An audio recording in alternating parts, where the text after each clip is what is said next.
children like me, and then blonde-haired, blue-eyed little girl, so good kids.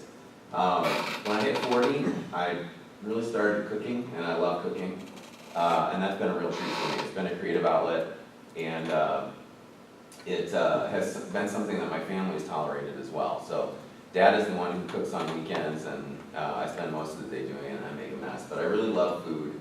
I think food is wonderful. It's been fun working with Megan for that reason. I think I have that same appreciation on another end. But food is wonderful because it's bounty, and there's something absolutely fantastic in cultural and cultured family that comes out of it. And that segues into the next picture. I used to live in France, so I was all about international business. I worked for an organization that taught world languages to kids in summer camps. I did that for 6 years, and my Spanish is not fantastic. It's good enough that I used to teach it. My French is very good, and that's worthless, thank you. But I love France. I lived in France as a college student, and then went back and forth for the next year. And that picture, I shared this with Hope. I was really fortunate to live with a kind woman who ran a host family. And in her younger years, she was in her late 60s when I met her, and she was in very poor health. But she was dear to me like a mother, and remained a good friend until she passed away. In her younger years, she was a personal assistant to Christian Dior. And Christian Dior had given her this scarf, and she gave this scarf to me when she found out that I named my daughter after her, Genevieve. And the scarf says, I wish you all the happiness in the world. And then at the bottom, it's hard to see, underneath the rose it says Christian Dior. And then underneath that you see some writing, and it says for Genevieve. And that was a really neat gift, and it was that's in my daughter's room now. And then the last piece, all I'm going to say is that the fish on the right weighs 1.5 pounds, and I caught the fish on the left. So that's right, that's 10-pound walleye, Canadian walleye, absolutely beautiful. And everybody said, are you gonna throw it back? Are you gonna throw it back? And I said, no, I'm gonna eat it. So I spend a lot of time outdoors. I really like hunting and fishing. I like doing that with my family. I'll be going to northern Minnesota later this summer. All right, so professionally, I have a generalist background. I graduated with a degree in French. Really enjoyed earning it, and then tried to figure out how I could use it. So I went into industrial and IT manufacturing, and I worked in international sales and management capacity as a trainee, and don't want to oversell that, for about 4 years. I left that company and went to Fargo, North Dakota, the headquarters of the World Language Education Organization, and I oversaw sales, PR, and marketing for that organization, working for the executive director.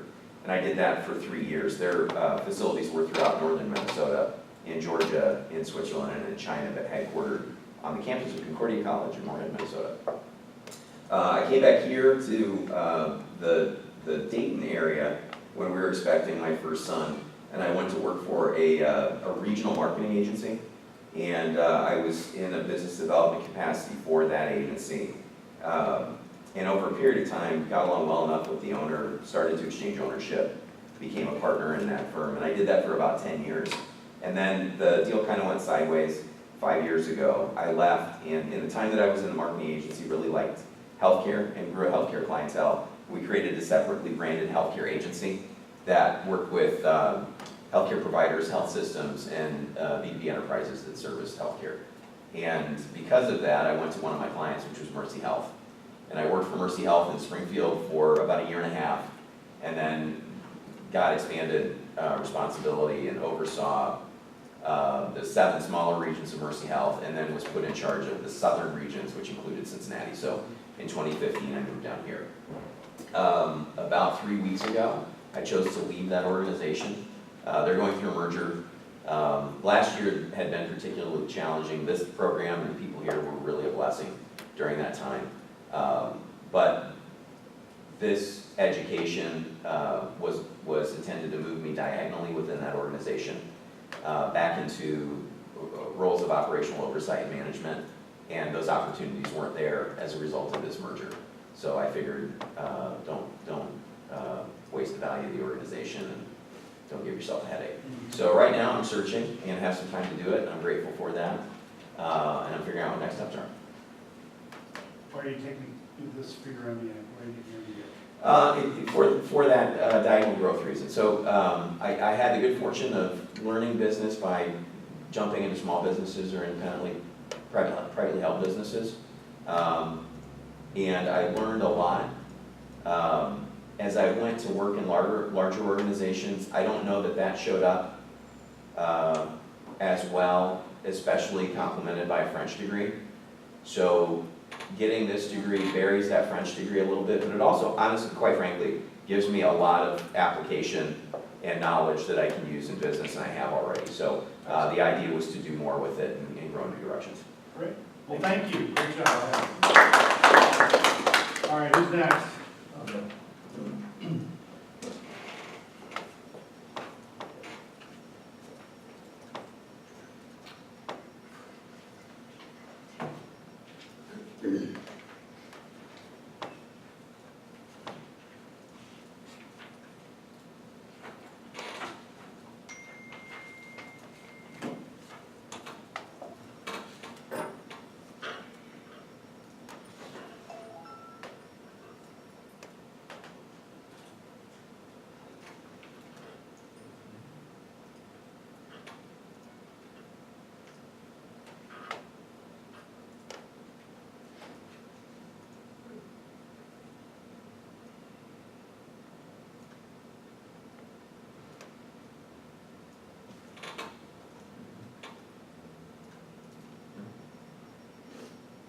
There you go. There we go, all right. All right, so Doug Pennington, born and raised in Cincinnati, live in Deer Park currently. So the family, I didn't feel it was appropriate to put my wife's age in parentheses. Just tell us. I didn't label her as my wife. Just give us the number.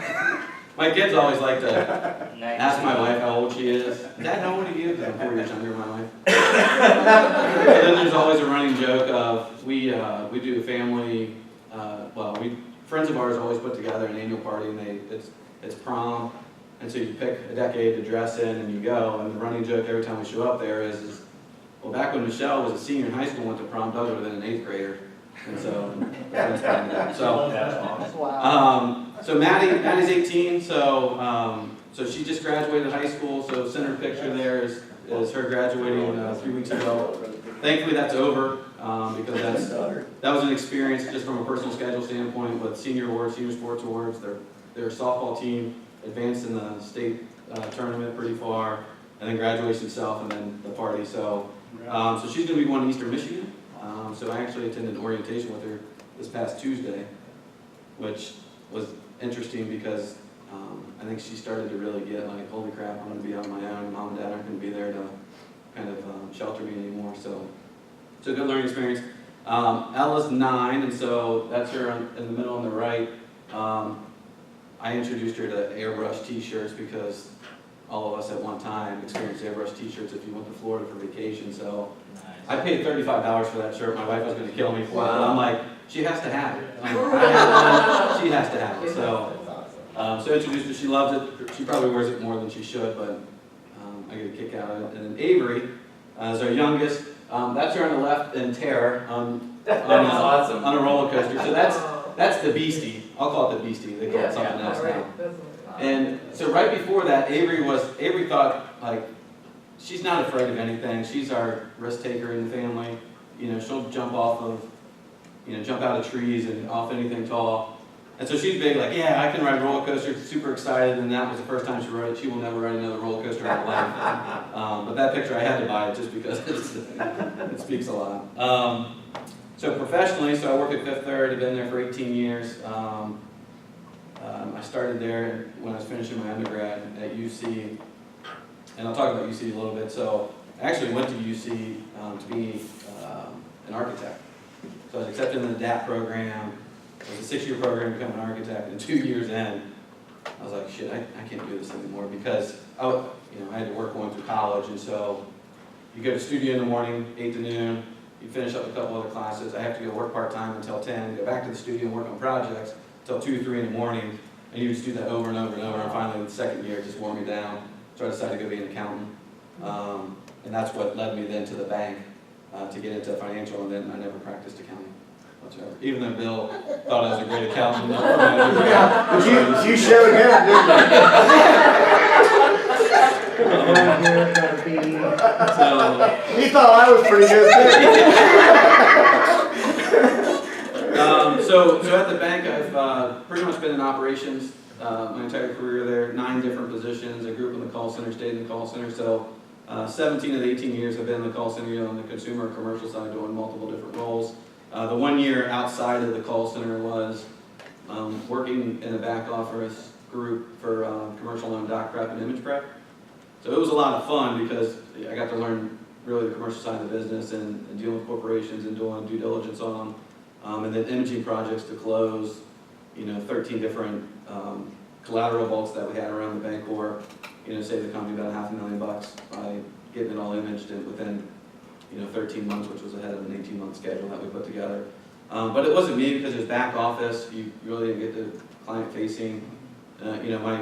My day consisted of going in and working 8 to 5 and someone walking up and saying, Doug, we got this fire drill, I need this loan prep right now. And I'd be like, okay, here, Alex, we get down now and do this one next.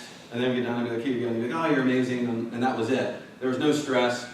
I explained that to some of my peers at work, and they're like, oh, that job sounds amazing because you didn't stress, you had your weekends off, you only were business hours, holidays, you didn't have to worry about fire drills or anything. But that just is not in my DNA, so then I went back to the call center and kind of the senior position I'm in now. So hobbies, this first one was not on my list, 2 years ago, it is now. So executive MBA is my #1 hobby right now, I'm taking up a lot of time. But when I'm not here and doing project work with the other peers in here, golf, softball. I did do competitive, but now it's just recreational beer league stuff, so I'll probably play for 2 more years. My goal is, hey, I'll play softball till I'm 40, and then I'm going to call it quits, so I'm almost there. And then coach basketball, so I have a passion for basketball. I grew up in the sport. I've been able and blessed to coach Ella for the last 3 years and introduce her to the game, and so I'll do that with Avery when she comes of age next year to play. Do a lot of volunteer work with church, and then DP is Deer Park within the community.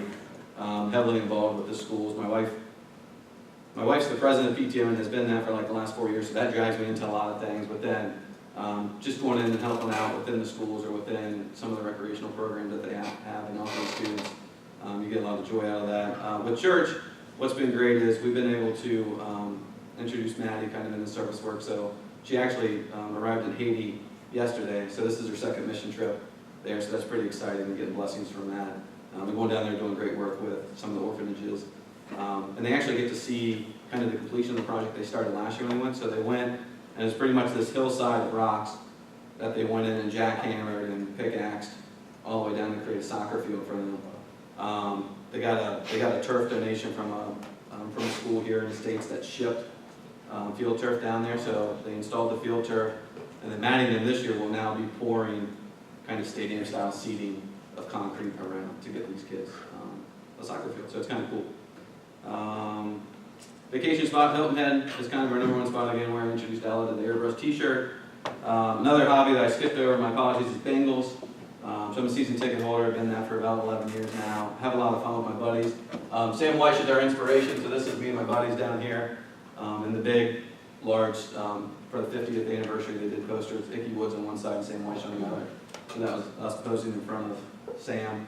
So we have a lot of fun there. Even though it haven't advanced in the playoffs, it's still fun to go down and have kind of dedicated guys time, I call it, with buddies from high school. And then just the other photos on there is golf trips. It's the top left. When we met last year, right, I told you about my father-in-law. He passed away 3 years ago, but that's our golf group that I'm still close friends with, that he introduced me to 8 years ago. Unfortunately, I won't be able to do the golf trip this year because we will be on our international trip, but those guys are great friends and buddies. We'll play golf over there. Yeah, we can play golf. We'll have a Singapore golf Some out. like Let's do yoga it. bras on or So something. why your MBA? So to grow personally and professionally, really professionally, I've had great friends and mentors at the bank. I'm somewhat kind of jaded in Fifth Third mentality and grew up within there, and so my mind is somewhat coded the way that bankers think within Fifth Third. We're very conservative, not big risk takers. And a couple of my mentors, Martin and Trish, came through this program. My buddy Wilcox came through the program. So they're recent graduates, all within the last 6 years of the program. So Martin, I worked with Martin, and he was really the kind of influence to get me here, and said, hey, it's really going to help you grow. It's going to challenge you to think differently, and really be like Martin. Martin challenges the organization to an extent that sometimes people hate him, because he's getting in meetings and he's not just settling for kind of, well, here's the project manager saying we're going to do X, Y, and Z. You know, he's looking at everything along the way and questioning it just to make sure that we have the right focus. What's the objective and the intent of it? It's kind of interesting that, you know, I think this class comes at a perfect time to where the bank's getting ready to do a user ID project. So within the Fifth Third website, it's card-based, so we've allowed customers to log in with their card number or their social security number. And then if they wanted to create a user ID to be, you know, more secure of their login info, you can, but it still ties back to the card. So they're looking at breaking that. And then, so we were gonna roll it out June 14th, but it's been pushed since. So they started to create kind of these, what I'll call marketing messages to what are you going to present to the user as you do kind of this soft rollout, you know, a dismissive prompt. So you're going to say, hey, create a user ID for these reasons, but they can X out of it, but then we'll force them through a conversion later in time. And so they created their first design and they gave it to me as a kind of line of business sign off, and I looked at it and I was like, what's the objective of this? Oh, this is to get people to convert before we have to hard convert them. I'm like, this sucks. Like I'll use the term edgy. It wasn't edgy. It didn't really catch their attention. It didn't really state the reasons why behind it. So the behavior that you're wanting, you're not going to get from this kind of square black and white print. So I think this course will help out as we kind of transition that project, because it continues to get pushed for other technical IT reasons, but then allows us to have more discussions around the material that they're going to present to the consumer to get them to change their behavior. Good stuff, Doug. Thank you. All right, who's on deck? Go ahead, you can go. You know, I had a interesting, you're setting up breach, I guess, security breach, with a number that called my cell. And on my cell it said Fifth Third. Have you heard this? Yeah. This story before? So I'm like, Fifth Third, why are they calling me? So I answer the phone, and say, hello, you know, Jeff Moffman. They're like, hey, look, I think we think your bank account has been hacked, and you know, it looks like you know some money may have been transferred here, and you know, did you make that transfer? So I'm getting online, looking at the transfer, and I said, no, I didn't make that transfer, right? And they're like, okay, well, you need to reset your password, basically. So I said, okay, I'll reset my password. So I go in there and they're like, all right, tell me a code. A code is going to show up on you're going to get texted a code and you have to tell me that code. And I'm like, wait a minute, who is this? And I started asking questions, but basically it was a scam. Yeah. It was somebody that could call where it would show as Fifth Third on your phone number. And if I gave them that code, and I think I gave them the code. If you give them the code, they can then access your bank account and boom, transfer money out of your bank account. Wow. Right? Wow. So I gave them the code, I hung up, and then I called Fifth Third number directly. Hello, hey, by the way, did you just call me? No, we didn't call you. What's going on? I'm like, okay, I'll talk to you later. Got back on my bank account, changed my code myself again, like that, right? Yeah. So, Holy cow. yeah, and I prevented it from happening. But so it's amazing. You hear these stories all Yeah. the time, probably, what these people are able to do. And Yeah. how convincing they are on the phone. I literally gave them the code that showed up on my computer, not thinking that, well, they can put that code in, change my password, get my password and access my account. Because they had my username, I think my account number. The scary thing is now is, so we talked about Zelle a couple times in here, and Zelle now brings another, I'd say, challenge to organizations out there, because a lot of banks use it. Yeah. But with that is now they can get money outside of the bank quicker than what they could before. Because a consumer account, before without Zelle, you couldn't get money outside of the account. You know, you can transfer within your accounts, but now you can set it up, you can get outside the bank, Yeah.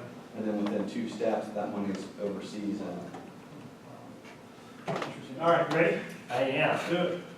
So I put this picture up here just to remind Rick how much younger I am than him. This is me in '98.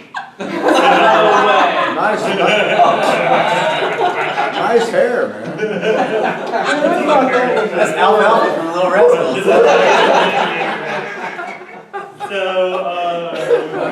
That's funny. crap a lot because I'm the youngest one in the class. I love that picture.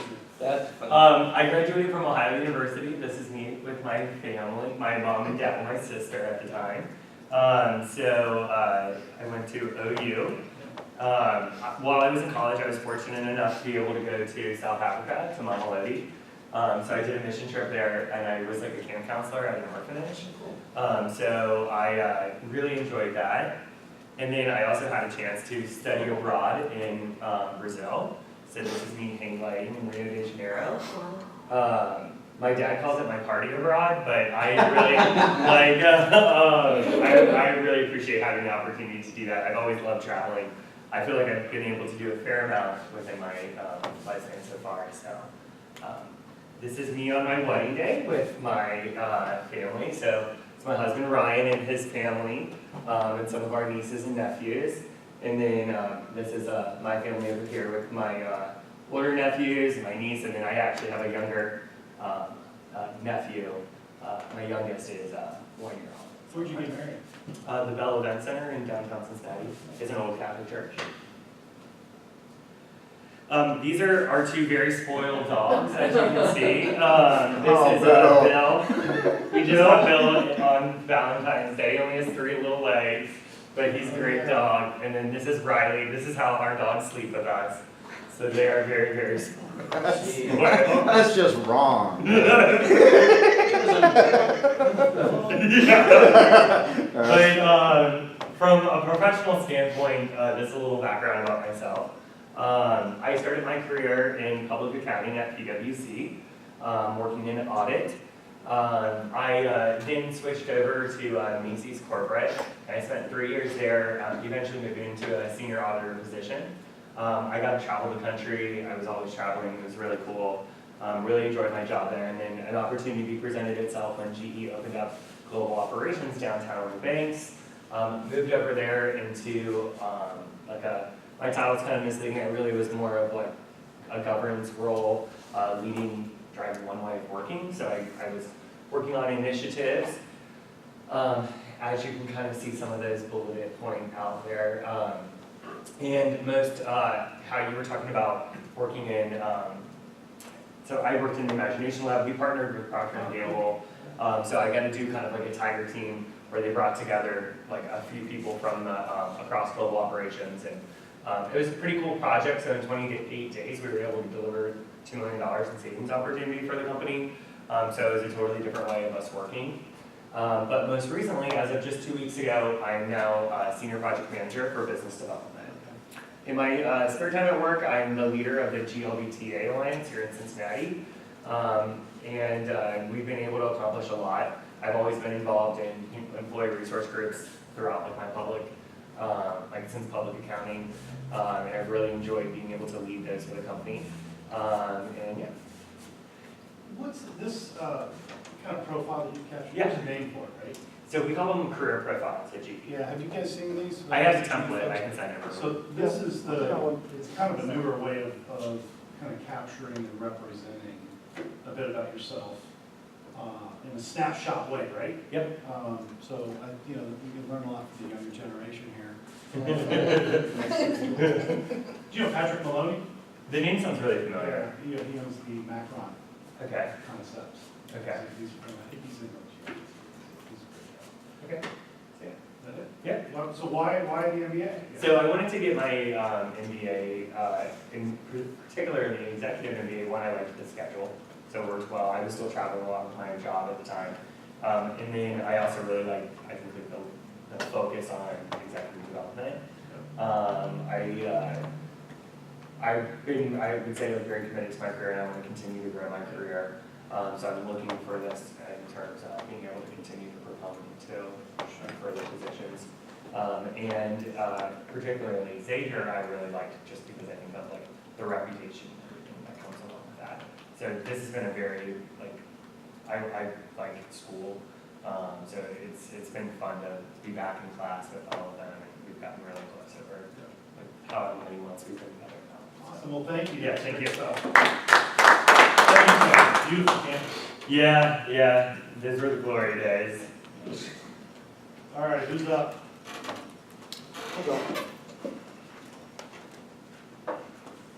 Otherwise, I'll wait.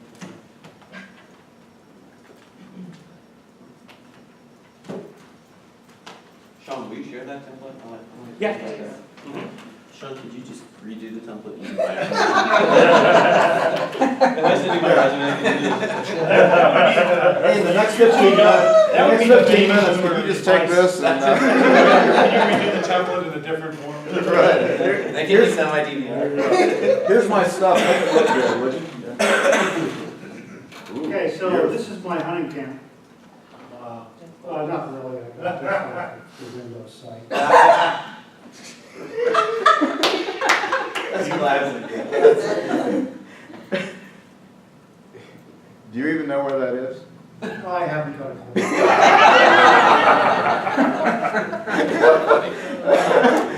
This is what I put together. It's not much more fun, I guess. So I started out my career in the U.S. Navy, in the world of gas turbines, which is basically ship propulsion. Worked my way up to where I was the technical authority of the Navy, making technical decisions on engines. This is where we put them, on U.S. Navy destroyers. After I got out of the Navy, I went to work for General Electric in field services. Pretty much did a different tour of the world that way, mostly industrial sites. A few cruise ships, that was always fun. And then went to Bath Iron Works. Those are the guys that make these. And I was a field engineer there for about 7 years at the Maine. And I figured that was a good time for the college. So I got a degree in applied technical leadership from the University of Southern Maine. And then pushed that on a little further with Master of Science in Project Management from Arizona University. Just kind of jump in and say, what am I here today? Yeah. Project management, at least a course I took, I don't think it had enough business to it. So there was an accounting class I would say, which is cost accounting pretty much. But as far as strategy goes and figuring out how products fit business initiatives, there really wasn't a lot of that there. So it was kind of after, okay, now I can manage a project. But what about project initiation, getting those things kicked off, and how does that connect to business objectives? All that stuff was kind of a mystery to me. And quite frankly, at work, I had trouble finding the right people to talk to connect our project with business initiatives. And now that I've done this class, I've come to understand that nobody has any idea. So trying to fix that. But I have spent 30 plus years in naval propulsion engineering. I've done some cool stuff like the destroyers mentioned here. This gray box that covers this engine is my latest invention. That is a composite shell. Nobody's ever done that before. And what's kind of cool about it, I was able to patent it for the company. It is a fire acoustic enclosure. So far testing, we're just about finished with all of the testing. It's superior performance over steel. That's cool. As far as my day-to-day job, I'm in marine operations and GE Aviation. And we produce gas turbines for yachts, cruise ships, of course, Navy vessels, not just the destroyers. What I like to do is I like to watch Formula One. I have set aside some time while ironing shirts to watch Formula One racing, otherwise there is no time. MotoGP, I love watching motorcycle racing. I have to let that one go. And then once a week I play golf, and I enjoy handcrafting gears. I haven't really done much of that either. And that's my spiel. Last thing is I like the marketing posted here, because making it look good now is more important than providing adequate support later. So, and I tend to see that a lot within our businesses. And this is something that, I'm going to try to dispel that, it's not done this way here. Yeah. That's it. Thank you. That's just, the concept you share, and who's next? We'll get ready, whoever wants to go. But this idea that you're talking about going from basically project kind of manager, leader, to really, you didn't say it, but kind of strategic business leader.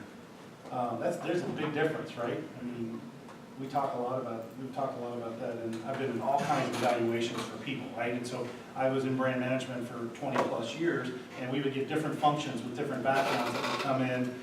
And there's a difference between people that are very, very good at project leadership and those that can be, that are strategic leaders. I believe people can develop whatever skill they want if they put the effort and energy. That's who I am, and I'm gonna die that way.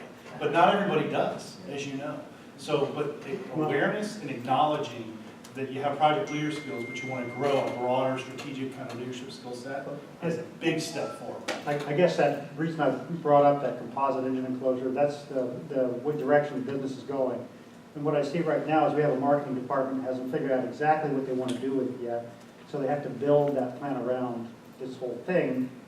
And hopefully I'll get out of this class is to provide better direction in terms of how we present this to our customers. What a challenge. I mean, marketing and you know, hardcore engineering, like the Venn diagram of where the overlap is.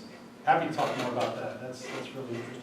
My son was supposed to go to the GE engine lab on Friday, yesterday, and from St. X, but something, I guess it was canceled or something. I don't know if you know what that is, but he's really into engineering, and I'm gonna get him over there. Ready? Yep. All right, let's go. So Thank you. so for me, it's all about family. I have a huge family. This was actually this past weekend. This is the Huffman family. And there's probably 20 people that are missing from that. Like my sister wasn't there with her 5, but so that's my grandparents right there. And then they had 6 boys, 2 girls, and this is all the offspring. I have all the numbers. There's my little section right up in there. But we had we do this, not this caliber every year, but there's a small one, but this was like the every 10-year, get everyone together. Here, locally? That was up in Lime, Ohio, so it was a lot of fun. But this is the crew right up here. That's my mom, dad, brother, sister. We moved all over. My dad worked for Kroger. That's why I threw that up there. Kroger was a big part of our life growing up. We grew up here in Cincinnati, but then went to Houston, Detroit. That's where we fell in love with the Red Wings. That was a big part of our family when I was in grade school. Getting to see the Red Wings in the Stanley Cup years. And then we've always been kind of centered around our sports teams. It's a big thing that brings us together, so that's why I threw that up there. But I'm the oldest of 2 other siblings, and then we've all been married. That was my brother's wedding this past summer in August. It's my brother and his wife, who's a lawyer now here in town. She's graduated from Notre Dame. My sister and her husband actually was an architect, went to UC's architect program, and then when he was laid off, joined the Army, and now he's a Green Beret. Wow. And in fact, he's taken off in 2 weeks for Niger, Africa, for a 6-month deployment. So, you know, that's weighing on the family right now. So she's going to be coming up here quite a bit. They've got 2 daughters, one of which is my goddaughter, and then my wife and I. But I went to Moeller here in town, and after graduating in 2001, went to Miami University, and obviously I had my fun while I was there. Got a bachelor's in strategic communication, which was an interesting degree to get at the time. They kind of developed that program back then, and it was a hybrid of like marketing and communications. So it was like a little bit of public relations, a little bit marketing heavy. You had to test to get into it, so I thought it was cool, it was different and small. But at the time I was there, freshman year, 9/11 happened, so I joined the ROTC program. I wanted to join the Marine Corps right away, but my dad said,